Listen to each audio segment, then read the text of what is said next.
आजच्या कृषी क्षेत्रातील मोठ्या बातम्या, शासनाच्या घोषणा, अनुदानातील बदल, खरेदी धोरणे आणि बाजारभावांमधील हालचाल सर्व काही तुम्ही पाहणार आहात या व्हिडिओच्या माध्यमातून। केंद्र सरकारकडून कोल्ड स्टोरेजसाठी शेतकऱ्यांना मिळणार 2 कोटींचं कर्ज। या योजनेअंतर्गत पात्र लाभार्थ्यांना बँकांमार्फत मंजूर होणाऱ्या 2 कोटींपर्यंतच्या कर्जावर 3% व्याज सवलत तसेच क्रेडिट गॅरंटीची सुविधा शासनामार्फत उपलब्ध करून दिली जाते। 19 जून ते 20 जुलै राज्यभरमध्ये विशेष अंमलबजावणी मोहीम राबवण्यात येणार आहे। लाडकी बहीण योजनेमुळे राज्याच्या तिजोरीला सर्वात मोठा खड्डा आहे। 261 कोटींचा खर्च 33,000 कोटी 36 लाखांवर गेलाय। कॅशचे ताशेरे। लाडकी बहीण योजनेचा खर्च प्रचंड मोठ्या प्रमाणात वाढल्यामुळे राज्याच्या तिजोरीवर मोठा आर्थिक ताण पडत असल्याचा इशारा कॅगने दिलाय। जल जीवन मिशनच्या रखडलेल्या योजनांना गती मिळणार। 74,000 कोटींच्या आराखड्याला मंजुरी। राज्य सरकार देणार 37,000 कोटींचा निधी। ग्रामीण भागातील प्रत्येक कुटुंबाला नळ जोडणीद्वारे दरडोई किमान 55 लिटर शुद्ध पाणी देणं या योजनेचा प्रमुख उद्देश आहे। या महत्त्वाकांक्षी प्रकल्पाचा कालावधी डिसेंबर 2028 पर्यंत वाढवून त्याला जल जीवन मिशन 2.0 असं स्वरूप देण्यात आलेलं आहे। कांद्याच्या दरात वाढ। शेतकऱ्यांनी बराकी फोडल्या। बाजारपेठेमध्ये विक्रीसाठी कांदा पाठवण्याची लगबग। बाजारपेठेमध्ये कांद्याला चांगला भाव मिळू लागल्यामुळे पावसाचं संभाव्य नुकसान टाळण्यासाठी शेतकऱ्यांनी कांदा विक्रीसाठी काढण्याची लगबग सुरू केलेली आहे। इथेनॉल मिश्रित पेट्रोलबाबत वाहनधारकांमध्ये संभ्रमावस्था। मनामध्ये शेकडो प्रश्न पण कुणाकडे समाधानकारक उत्तरे नाहीत। इथेनॉल मिश्रित पेट्रोलमुळे वाहनांचं मायलेज कमी होणं आणि इंधन खराब होणं यासारख्या तक्रारींमुळे वाहनधारकांमध्ये संभ्रमाचं वातावरण निर्माण झालंय। राज्यामध्ये इथेनॉल मिश्रित पेट्रोलचा वापर सुरू झाल्यानंतर देखील कोणत्याही वाहन कंपनीने आपण इथेनॉल मिश्रित इंधन वापरण्यासाठी अनुकूल इंजिन बनवल्याचा दावा केलेला नाही। लाडकी बहीण योजनेमध्ये लाखो महिला वंचित। SIT चौकशीची सुप्रिया सुळे यांची मागणी। देशामध्ये आधार किंवा जनखातं खात्यांचं व्यापक जाळं असताना संबंधित महिलांचं KYC सरकारला का करता आलं नाही असा प्रश्न त्यांनी उपस्थित केला। निवडणुकीच्या काळामध्ये लाभ देऊन नंतर तो काढून घेण्याची ही पद्धत म्हणजे जनतेची शुद्ध फसवणूक असल्याचा आरोप त्यांनी केलाय। विदर्भामध्ये पावसाची प्रतीक्षा। जुलैच्या पहिल्या 10 दिवसांमध्ये सरासरीपेक्षा 18% पाऊस कमी। जून महिन्यामध्ये विदर्भात सरासरीच्या तुलनेत 39% पावसाची तूट नोंदवली गेली। जुलै महिन्यामध्ये ही तूट भरून निघेल असं वाटत असताना पहिल्या 10 दिवसात सरासरीच्या तुलनेमध्ये 28% पावसाची तूट नोंदवण्यात आली। खरीप पेरणीच्या मदतीला अवकाळीचा निधी। राज्यातील 45,000वर शेतकऱ्यांसाठी 84.23 कोटी। पश्चिम विदर्भाला सर्वाधिक मदत। राज्यात एप्रिल आणि मे महिन्यामध्ये कोसळलेल्या अवकाळी पावसामुळे शेतकऱ्यांचं प्रचंड मोठ्या प्रमाणात नुकसान झालं होतं।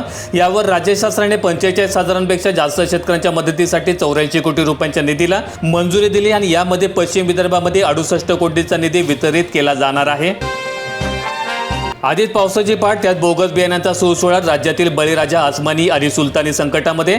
विदर्भ आणि मराठवाड्यातील शेतकरी अक्षरशः रडकुंडीला। ऐन खरीपाच्या हंगामामध्ये पावसाने दांडी मारल्यामुळे बळीराजा मोठ्या संकटात सापडलाय, तर दुसरीकडे बोगस आणि निकृष्ट दर्जाच्या बियाण्यांच्या सुळसुळाटामुळे शेतकरी आसमानी आणि सुलतानी संकटात सापडल्याचं पाहायला मिळत आहे। सध्या उघडीप। जुलै अखेर मात्र दमदार पाऊस। IOD 21 जुलैनंतर सक्रिय होण्याची शक्यता। कमी कालावधीमध्ये जास्त पाऊस होणार। राज्यात सध्या पावसाने ओढ दिली असली तरी जुलैच्या शेवटच्या आठवड्यापासून IOD सक्रिय होऊन मुसळधार पाऊस पडण्याचा अंदाज हवामान तज्ज्ञांनी वर्तवलेला आहे। आता राज्यात भेसळ करणाऱ्यांना जन्मठेप आणि मृत्यूदंड शिक्षेची तरतूद। नामदार नरहरी झिरवळ यांचे महत्त्वाचं विधान। महाराष्ट्रामध्ये दुधासह इतर अन्नपदार्थांमध्ये वाढत्या भेसळीला आळा घालण्यासाठी दोषींना जन्मठेप किंवा मृत्यूदंडाची शिक्षा देण्याची तरतूद विद्यमान कायद्यात असल्याची माहिती विधानसभा उपाध्यक्ष नरहरी झिरवळ यांनी केली।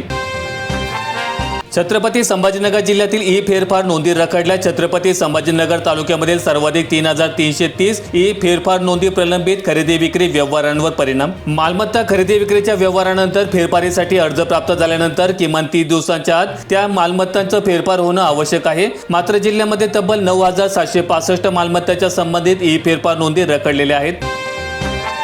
पीक नुकसानीसाठी 40 लाख मंजूर। अवकाळीग्रस्त शेतकऱ्यांना मोठ्या प्रमाणात दिलासा। अकोला जिल्ह्यातील अवकाळी पाऊस आणि वादळी वाऱ्यामुळे झालेल्या नुकसानीसाठी 272 शेतकऱ्यांना शासनाकडून 40 लाख रुपयांची पीक नुकसान भरपाई मंजूर झालेली आहे। छत्रपती संभाजीनगर जिल्ह्यातील गंगापूर परिसरात ग्रामीण भागातील रस्त्यांची प्रचंड दुरावस्था। चिखल आणि खड्ड्यांच्या साम्राज्यामुळे शेतकरी आणि ग्रामस्थ त्रस्त।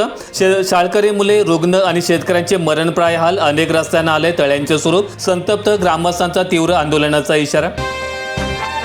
छत्रपती संभाजीनगर जिल्ह्यात अवकाळी आणि गारपिटीच्या मदतीपासून कन्नड तालुक्यातील 181 गावे वंचित. फक्त 31 गावांमध्ये शेतकऱ्यांनाच अनुदान मिळाले. डीबीटी प्रणालीद्वारे रक्कम जमा होणार. कन्नड तालुक्यामधील 212 बाधित गावांपैकी केवळ 31 गावांनाच अवकाळी आणि गारपिटीची मदत मंजूर झाल्यामुळे उर्वरित 181 गावांमध्ये शेतकऱ्यांमध्ये तीव्र नाराजी पसरली. राज्य शासनाने 5 जून रोजी छत्रपती संभाजीनगर आणि नागपूर विभागातील बाधित शेतकऱ्यांसाठी 16,51,51,000 रुपयांचा निधी मंजूर केलाय. यापैकी छत्रपती संभाजीनगर आणि बीड जिल्ह्यासाठी 12,30,00,000 रुपये, तर नागपूर विभागातील गोंदिया आणि गडचिरोली जिल्ह्यांसाठी 4,40,91,000 रुपये मंजूर झालेत. पवार कुटुंबामध्ये पुन्हा शुभ कार्याची तयारी. पार्थ पवार आणि कायनाथ धार यांचा 29 जुलैला साखरपुडा. काही महिन्यांपूर्वी पार्थ पवार आणि कायनाथ धार यांनी मध्य प्रदेशमधील प्रसिद्ध महाकाल मंदिरामध्ये एकत्र दर्शन घेतलं होतं आणि त्या भेटीचे फोटो सोशल मीडियावर मोठ्या प्रमाणात व्हायरल झाले होते. सोनं चांदी स्वस्त झालं. एका दिवसामध्ये सोनं 5,000 तर चांदी 4,900 रुपयांनी घसरली. सराफा बाजारात सोनं आणि चांदीच्या दरामध्ये मोठ्या प्रमाणात घसरण झाली. एका दिवसामध्ये सोन्याचा भाव तब्बल 5,000 तर चांदीचा दर 4,900 रुपयांनी कमी झाला. केंद्र सरकारचा निधी पाझरेना. जलजीवन कामांना अडसर. 2 वर्षांपासून अडथळा. बिले मिळत नसल्यामुळे काही गुत्तेदारांनी योजनेची कामे थांबवली. लातूर जिल्ह्यातील 786 ग्रामपंचायती अंतर्गत 928 योजना मंजूर करण्यात आल्या होत्या. ही कामे गेल्या वर्षी पूर्ण होणं अपेक्षित होतं, मात्र विविध तांत्रिक अडचणींमुळे ही कामे पूर्ण झालेली नाहीत. परिणामी सरकारने मुदतवाढ दिलेली आहे. जुलैच्या 11 दिवसामध्ये अवघे 6 पाऊस. शेतकऱ्यांसमोर दुबार पेरणीचा धोका. 97 मिलीमीटरची नोंद. प्रकल्प साठ्यामध्ये अपेक्षित वाढ नाही. 23 गावांमध्ये पाणी टंचाई मात्र कायम.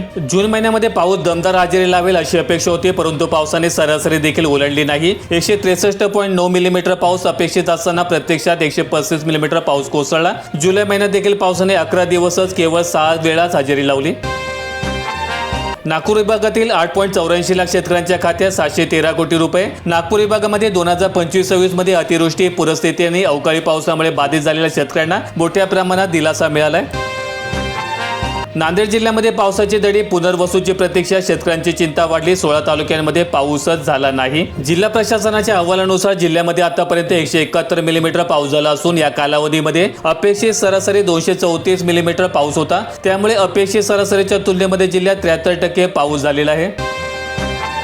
माळशिरस तालुक्यातील दुष्काळी पट्ट्यांची तहान भागणार. 11 वर्षांच्या संघर्षाला यश. 28 गावांसाठी नीरा देवधर योजना राबवणार. नव्याने समाविष्ट 16 गावांचा अहवाल लवकरच सादर होणार.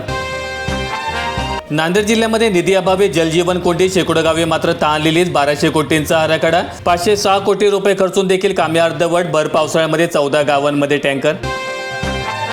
राज्याच्या हिश्श्याअभावी 14 मंडळातील पीक विमा रखडला. पंतप्रधान पीक विमा योजनेअंतर्गत नांदेड जिल्ह्यातील सोयाबीन पीक नुकसानीपोटी तब्बल 962 कोटी रुपयांचा विमा दावा मंजूर झाला असला तरी राज्य शासनाने आपला हिस्सा वेळेत न भरल्यामुळे जिल्ह्यातील 14 महसूल मंडळातील शेतकरी अद्याप देखील विमा परताव्यापासून वंचित राहिलेत.